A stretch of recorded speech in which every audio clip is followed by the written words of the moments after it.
Hello students, welcome again.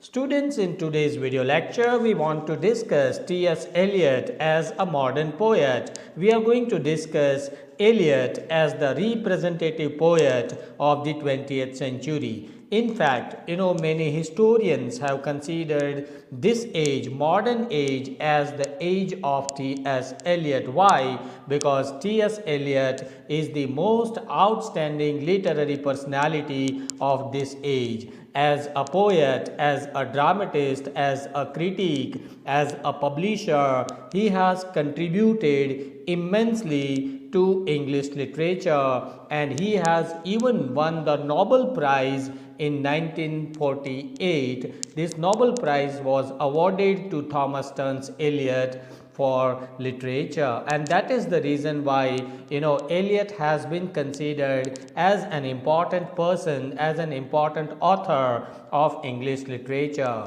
Moreover, we also consider T.S. Eliot as a modern poet. Why? Because all modernist aspects of literature are very well reflected in all his works, in all his poetry.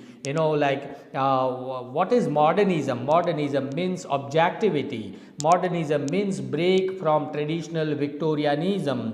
Modernism means too much use of symbolism. Modernism includes too much use of imagery. All these things you find in Eliot's poetry, and that's why we consider T.S. Eliot as a modern poet. Okay, now before we discuss the characteristics of Eliot's poetry, first of all, let me tell you about the major poetical works written by T.S. Eliot. As you can see on the screen, the love song of J. Alfred Prufrock, The Wasteland, The Hollow Man, Ash Wednesday, and Four Quarters. These are some major contributions, poetical works written by T.S. Eliot. Apart from this, Eliot is also known as a great dramatist of the 20th century. He has written total 7 plays, but these two, Murder in the Cathedral and Cocktail Party, are very popular. Now, before we discuss the characteristics of his poetry, we must also try to understand how Eliot became such a great poet. So, what are the formative influences on T.S. Eliot? Okay, then remember, Eliot was much influenced by the movement of symbolism, which began in the beginning of the 20th century. Arthur Symons, he published the book The Symbolist Movement of Literature. T.S. Eliot read this book and he was inspired by this movement of symbolism, and that is the reason why when we read his poetry we find much use of symbols everywhere. Moreover, Eliot was also much influenced by the metaphysical poetry of the 17th century. You remember, I have already uploaded one video on John Donne and the metaphysical poetry. So the use of conceits, use of paradoxes, okay, all these things you find in T.S. Eliot. Why? Because Eliot was much influenced by John Donne, Andrew Marvell, and other such important metaphysical poets. Moreover, you also find the much use of imagery in Eliot's poetry. Why? Because Eliot was again influenced by Baudelaire's use of images. Okay, he paid tribute to Baudelaire. T.S. Eliot paid a tribute to Baudelaire by saying that new possibilities to poetry in a new stock of imagery you find in Baudelaire. So, Eliot was inspired by the use of imageries you find in Baudelaire. Moreover, Eliot was also a well-read person, we know that, and he had read Dante. Dante, who was that? I have already uploaded another video on Dante. We know Dante as the great Italian epic poet and a great critic of Italy. Okay, Eliot was much influenced by Dante's simplicity of language and deep thoughts, profound thoughts. So all these are formative influences on T.S. Eliot. Okay, like we have here influence of symbolism, the movement of symbolism, influence of metaphysical poets, influence of imagery of Baudelaire, and influence of Dante's simplicity of language.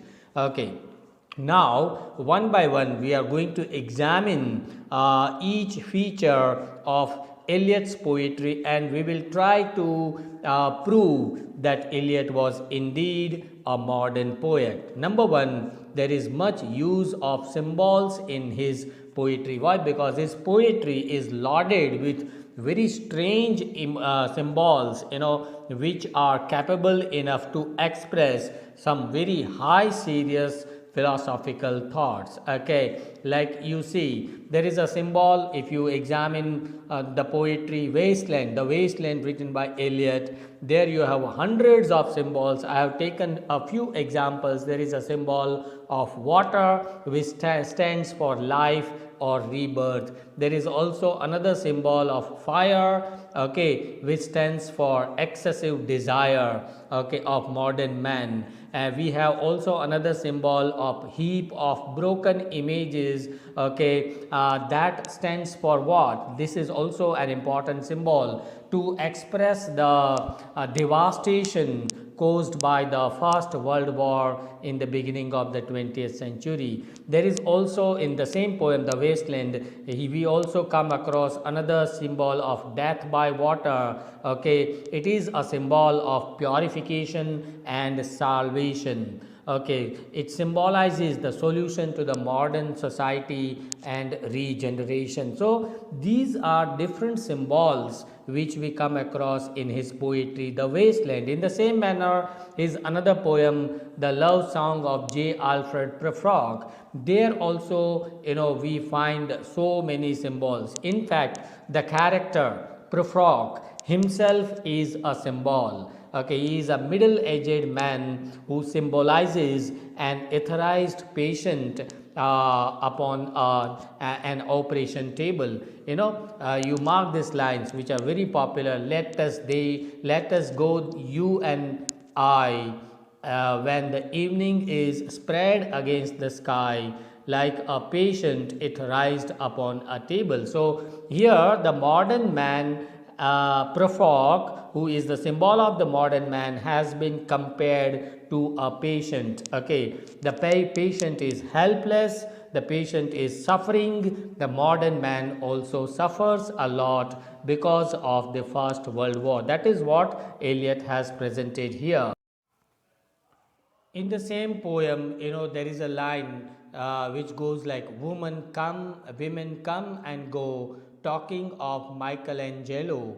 Okay, these lines symbolizes the formless pretensions of the modern ladies in a symbolic manner. So symbols you find everywhere in all his poems. Another important feature of Eliot's poetry is the use of imagery. Okay, imagery means, with the help of words, T.S. Eliot has created visual pictures before the eyes of the readers. Okay, Eliot is a modern poet. Why? Because this was a characteristic of modern poetry, much use of imagery. Eliot uses this imagery to clarify very subtle and high spiritual ideas. Okay, he uses images to express the complexities of modern civilization. I have taken these examples, like there is an image of the Prufrock's mind. It is compared to a patient, I told you earlier. Okay,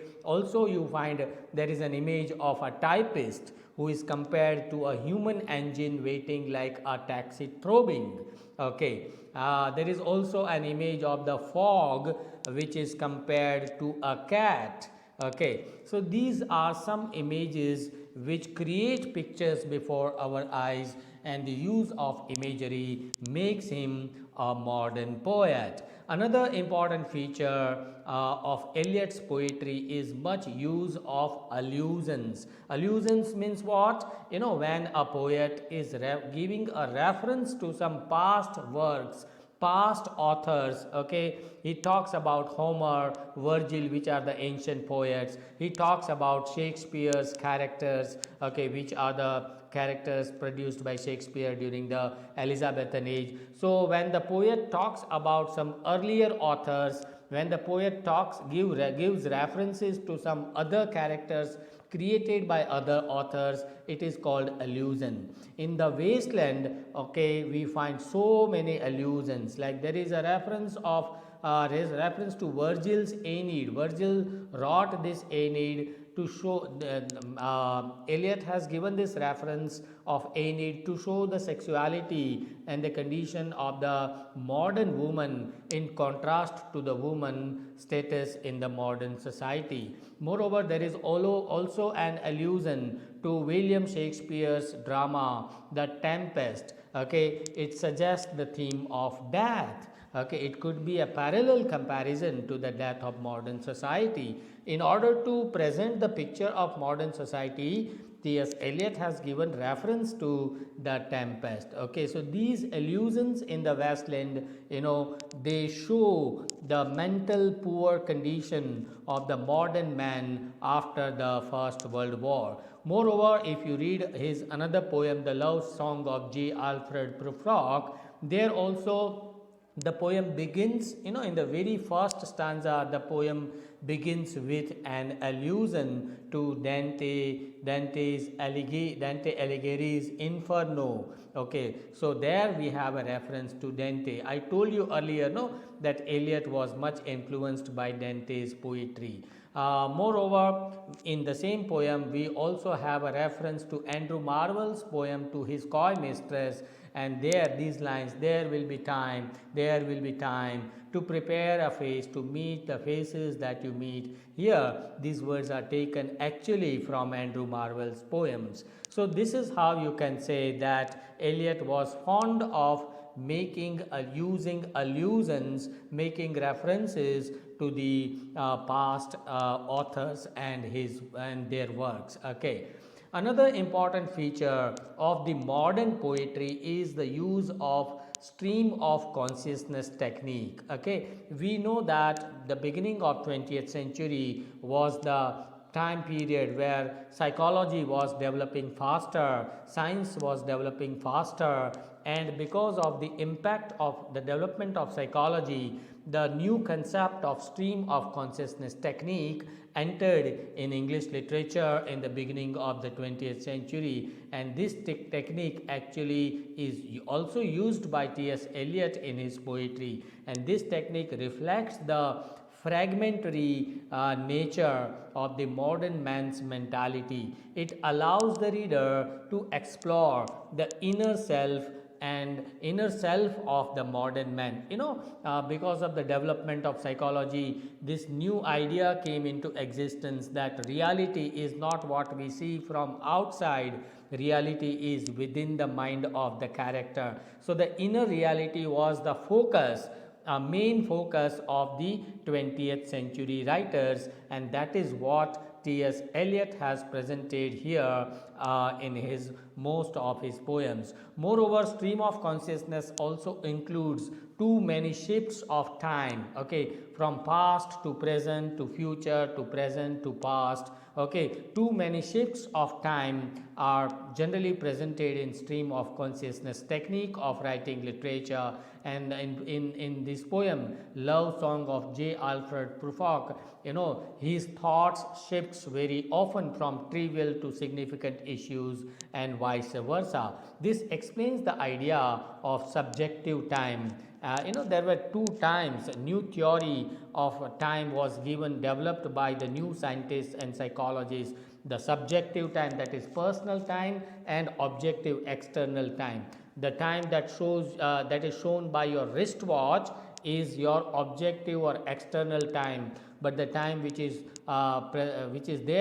running within your mind is inner time. So that inner time, inner self of the character is mostly presented by Eliot in his poetry. Eliot was also influenced by Sigmund Freud's psychoanalysis, and he has depicted this inner inner self of the characters. Okay, and that is the true reality. If you read these lines, there will be time to prepare a face to meet the faces that you meet. So the modern man has two faces. One face he has, another face he has to prepare in order to show it to the world outside. Okay, so two faces of modern man has been presented with the help of this character of Prufrock by T.S. Eliot. Moreover, modernism also means pessimism. Modernism also means frustration.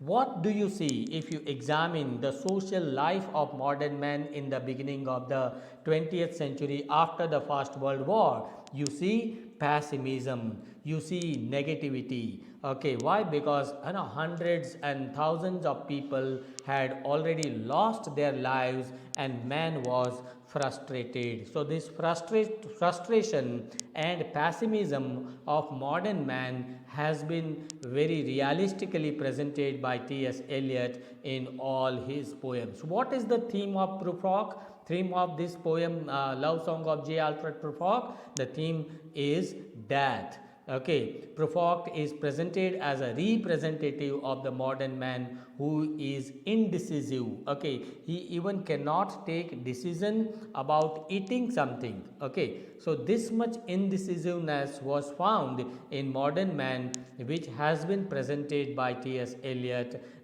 in this poem. Moreover, if you read these lines, let us go then you and I, when the evening is spread against the sky like a patient etherized upon a table.